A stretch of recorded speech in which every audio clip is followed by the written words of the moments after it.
It had rained all morning in Manhattan. The city's polished steel towers reflected the gray sky like mirrors, their glass facades streaked with droplets. People rushed under umbrellas, taxis honked, and inside the marble lobby of Dane Global Holdings, time ticked like a well-oiled machine. Victor Dane stood in the center of that lobby, towering, spotless, and unmoved. He adjusted his cufflinks, eyeing the digital clock above the reception desk. The quarterly investor summit had just ended, and his boardroom had been a battlefield. Billions were at stake, but to Victor, numbers were air, necessary, invisible, constant. Mr. Dane, his assistant chirped, jogging toward him, heels tapping against the marble. Your car is ready. Should I have security review the press release before we send? Victor didn't answer. His eyes had drifted to the floor, where something caught the light, a small, brown leather wallet lying beside one of the marble columns. He frowned. Someone dropped this, he muttered, bending down and picking it up. The leather was soft, aged, the kind you don't buy anymore. It didn't scream wealth, it whispered sentiment. He opened it instinctively, scanning for ID. A few faded bills. A Metro card. An old library card. And then a photo. Folded, creased to the corners, and tucked behind a flap. A photo that made Victor go still. It was her. Long dark hair, sunlight in her eyes, her smile just the same as he remembered. Elena Morales. He hadn't seen that smile in over 7 years. Victor blinked hard, stunned. But it was her, unmistakably her. And next to her in the photo were 3 children. 2 boys and a girl. All around 6 years old. The girl had Elena's warm eyes. The boys? Victor's heart stopped. One had his exact expression. The other had his mouth, tight, serious, determined even in a smile.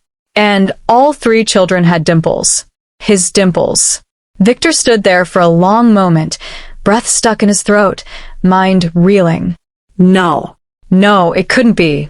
He pulled the wallet closer, frantically searching for the name. A driver's license. Issued in New Jersey. Name. Elena Morales. His hand shook. Elena, he whispered. He could hear the memory of her laughter, soft, sarcastic, beautiful, like it had never left his ears. He had loved her. Not just the surface-level affection he reserved for short flings or business affairs. Elena had been the one person who saw through the suits and the headlines and touched something real in him. And he ruined it. Victor ran to the front desk. This wallet, who turned it in, he demanded. The young receptionist blinked. That woman dropped it just now. With 3 kids. They were in here asking for directions. Where did she go? He barked. She said she was catching a train. Union Station. Glenville Line. Track 8. Victor was already gone. An hour later. Union Station. Victor hadn't run in years. But now, drenched from the rain and panting, he charged across the terminal with the wallet clutched tightly in his hand. Track 8, he shouted. He reached the platform just as the train doors were closing. His eyes scanned every window, wild and desperate. And there, near the rear of the train, he saw her. Elena. Hair shorter now. Tired eyes. Holding a little girl in her lap, 2 boys leaning into her shoulders. She didn't see him. The train rolled away, slow at first, then fast, then gone. Victor stood frozen. Those were his children. His. The woman he had pushed away, and the life he never knew he had, just vanished into the fog of the city. Later that night, Victor couldn't sleep. He sat alone in his penthouse, the lights off, the wallet on the table in front of him. He had read every card in it, stared at the photo 1,000 times. Why hadn't she told him? Why now? He pulled out his phone and dialed. Cole, he said to his private investigator, I need you to track down someone. Fast. 3 days later, Glenville. The small suburban town was a far cry from Manhattan. Quiet, clean, simple. Victor hated it. But as his black car rolled down the narrow streets, he couldn't stop scanning every sidewalk. Cole had done his job well. He had a name, an address, a new life, complete with a job at a local bookstore and a school district that knew the Morales children by name. Victor's car pulled to a stop in front of a white two-story house with flower pots on the porch. He stepped out, heart pounding, hand tight around the wallet. And then he saw her, Elena, carrying groceries, laughing softly as one of the boys pretended to be a superhero. The little girl skipped beside her, holding her hand. Victor's breath caught in his throat. They looked like a family. His family. Elena, he called out. She turned sharply. The color drained from her face. For a long moment, she stared at him like a ghost had appeared in the middle of her driveway. Then she said quietly, "I knew you'd find me." Victor walked forward, slow, hesitant. "They're mine, aren't they?" She didn't answer. "They're mine," he repeated. "Elena, why didn't you tell me?" Her lips trembled, but her voice was steady. "Because back then, you didn't want anything but power, Victor. You didn't want me. You sure as hell didn't want children. That was before. That was before you left me to be destroyed by your own company's scandal," she snapped. "Before you watched the world believe I was just another woman you used." The children watched silently, confused. Victor stepped closer. "I didn't know. I didn't know what they were doing to you."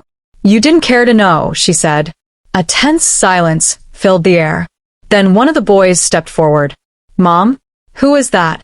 Victor dropped to one knee, unsure what to say. I'm Victor," he said softly. "I used to know your mom. A long time ago." The boy blinked. "You look like us." Victor's eyes filled with tears. He didn't answer. Later that night, Elena opened the door to find a package on her porch. Inside was the wallet she lost. And beside it, the note. "I don't deserve to know them. But I want to. Tell me how to begin." She stared at it for a long time, heart pounding. Then, for the first time in years, she didn't cry. She smiled. Faint. But real. The sun peeked over Glenville, casting golden light on tidy lawns and quiet streets. Elena hadn't slept. Victor's note sat on the kitchen counter next to her coffee cup. Her hands kept brushing past it as she tried to make the kids' lunch, fold laundry, and sweep crumbs off the table. But her thoughts always came back to those words. "I don't deserve to know them. But I want to. Tell me how to begin." She didn't know if it was guilt, anger, or buried affection, but part of her wanted to call him. Another part wanted to tear the note in half. "Mom," whispered Camila, her daughter, tugging her sleeve. "Why did that man look like us?" Elena crouched, brushing Camila's dark curls behind her ear. "He's someone I used to know." "Is he my dad?" Camila asked, eyes wide. Elena hesitated. Before she could respond, her twin sons, Lucas and Leo, stormed into the kitchen arguing about who lost the blue crayon. Chaos returned, just like every morning. But Elena couldn't shake the feeling that something was shifting, that someone was coming back into the life she had carefully built to survive without him. Later that afternoon, Glenville Book Nook. The bookstore where Elena worked was small and cozy, with shelves that smelled like pine wood and lemon polish. She loved it there. It was quiet, safe, and far from the headlines that once ruined her life. But when she walked in that afternoon, her manager looked up and whispered, "Someone's waiting for you near the cookbooks." Her stomach dropped. She turned the corner, and there he was, Victor. Out of place in his dark suit, still impossibly put together, holding a copy of Family Dinners in 30 Minutes. He gave her a half-smile. "I figured I'd start somewhere." She sighed, arms crossed. "You shouldn't be here." "I know," he said softly. "But I had to see you. I had to see them." "They're not a project you can schedule, Victor." "I know that too," he replied. There was silence for a long moment. She turned to leave, but he called out quietly, "Elena." I didn't know about what they did to you. "The PR team, the legal department, they buried everything. I thought you were just gone." Her jaw clenched. "And you didn't look for me. That's what still hurts." Victor nodded, pain in his expression. "I was a coward. I buried myself in deals and meetings. But seeing their faces, it woke something in me I thought was dead." She turned, leaning against the shelf, exhausted. "Do you even want to be a father, Victor? Or are you just chasing guilt?" He stepped closer. I want to earn the right to be in their lives. Not because I'm a billionaire, but because I'm their father. Elena looked into his eyes and hated that she still believed he meant it. You can't just walk in and expect them to welcome you. I don't, he said, but I'd like to try. On your terms. She exhaled slowly. The walls she'd built were high, but the cracks had begun to show. 3 days later, the school fair. A low-budget science fair had never seen a billionaire before. Victor arrived wearing jeans, a navy sweater, and an expression halfway between terror and awe. Children ran wild through the elementary school gym. Streamers sagged. Glitter clung to tables. Parents balanced juice boxes and phones. And then he saw them. Leo was explaining their baking soda volcano to a teacher. Lucas was too busy sneaking grapes from the snack table to notice. Camila stood by a painted poster, shyly clutching her award ribbon. Victor stood at a distance until Elena motioned him over. Leo looked up first. You came, he said, blinking. Victor knelt beside the table. Wouldn't miss it. Lucas tilted his head. Are you going to buy the school now? Victor chuckled. Not today. Camila reached for his hand, unsure, then let it fall. It wasn't perfect, but it was a start. That night, Elena's front porch. Victor sat on the porch steps sipping lemonade. The porch light buzzed softly. The kids were asleep inside. Elena sat beside him in her worn cardigan, arms folded. He glanced over. They're incredible. They're exhausting. He smiled. I missed it. All of it. First words, scraped knees, school concerts, and you. Her eyes didn't meet his. You still think I abandoned you? He asked. She hesitated. I thought maybe you'd fight for me. I waited. Then I stopped waiting. Because I had to. He nodded. You were always stronger than me. Another long pause. Victor reached into his pocket and pulled out the photo from her wallet, the one that changed everything. I know this doesn't fix the past, he said, but maybe it can build a future. She looked at it, then at him. You want to know them? She asked. With everything I have, he said. Then start showing up, she whispered. Not just at science fairs. At breakfast. On bad days. On the normal, messy ones. I will. Good, she said. Because they've never had a dad. And I won't let anyone hurt them. Not even you. Victor nodded. Under the porch light, something soft passed between them. Not love. Not yet. But maybe something close. Victor stood to leave, then paused. Same time tomorrow, he asked. Elena nodded once, not trusting herself to speak. As he walked away, she closed the door slowly, heart pounding. And for the first time in years, she didn't feel alone. It had been 4 weeks since Victor Dane stepped into his children's lives. For weeks of early mornings, school drop-offs, spilled orange juice, and questions he couldn't always answer. He wasn't used to messes. Or uncertainty. Or kids climbing on his back and yelling horsey while he was still wearing a $700 shirt. But something had shifted in Victor, deeply. He wasn't the man who dominated boardrooms anymore. He was just a man trying to win back time. And time, he was learning, didn't care how much money you had. Tuesday morning, the Dane household, Glenville. Victor stood in front of the mirror, struggling to get Camila's braid right. Again. You're doing it backwards, Dad, she sighed, handing him a YouTube tutorial on her tablet. He grinned. I build skyscrapers, kiddo. Not braids. But braids last longer, she said seriously. That line hit him harder than she knew.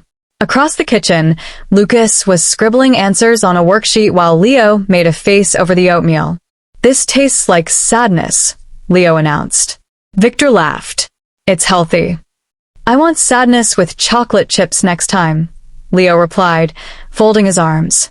Elena, watching from the doorway, hid a smile. They were getting used to him, and he was falling hopelessly in love with every second. Later that week, Dane Global Headquarters. Victor sat in the sleek glass boardroom, but his eyes weren't on the quarterly reports. They were on the calendar alert blinking on his phone. Camila's ballet recital, for PM sharp.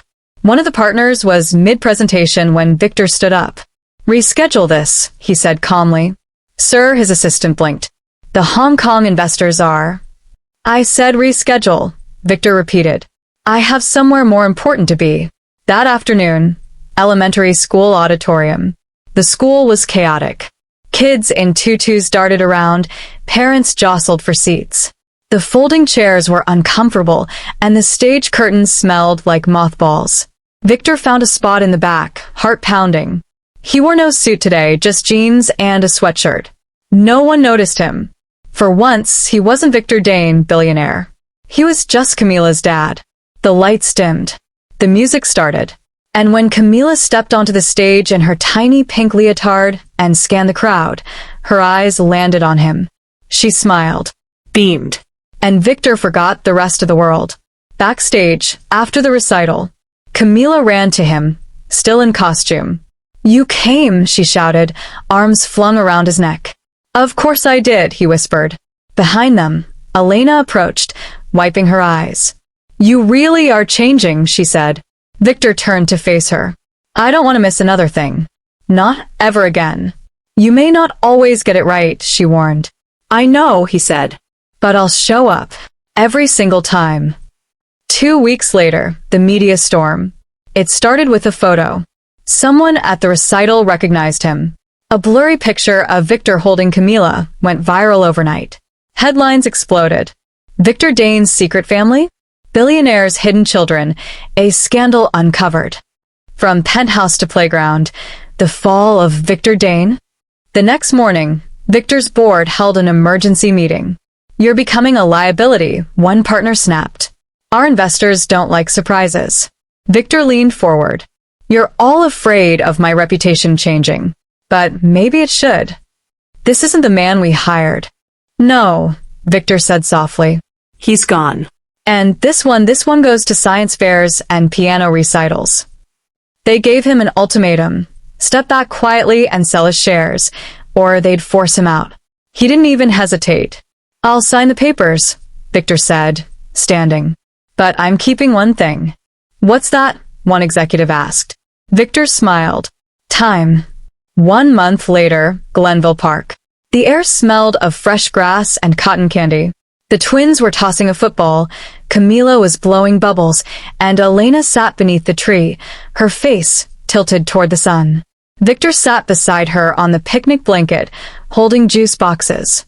So, Elena said, sipping hers, how does it feel to be an unemployed billionaire?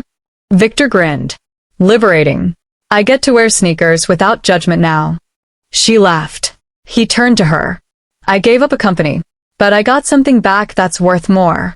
Her smile faded slightly, the air between them turning warm and still. You gave them their father, she said. That's worth everything. I lost you once, he said.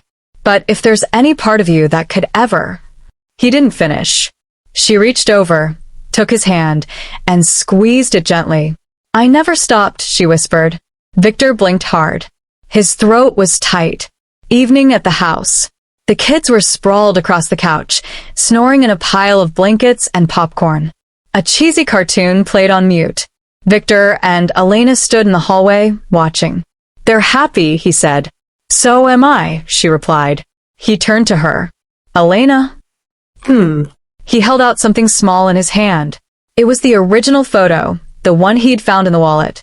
Only now, there was a new version taped beside it. A new picture, taken last week. All 5 of them, smiling at the park. I kept this, he said, because it saved me. Elena touched the edge of the photo and looked up at him. You saved yourself, Victor. No, he said, stepping closer. You did. He leaned in. And this time, she didn't pull away. He had spent his life building towers that touched the sky. But only now, in a tiny town with sticky juice boxes and bedtime stories. Had Victor Dane finally come home? The end. Please subscribe, like, comment, and share for more interesting story.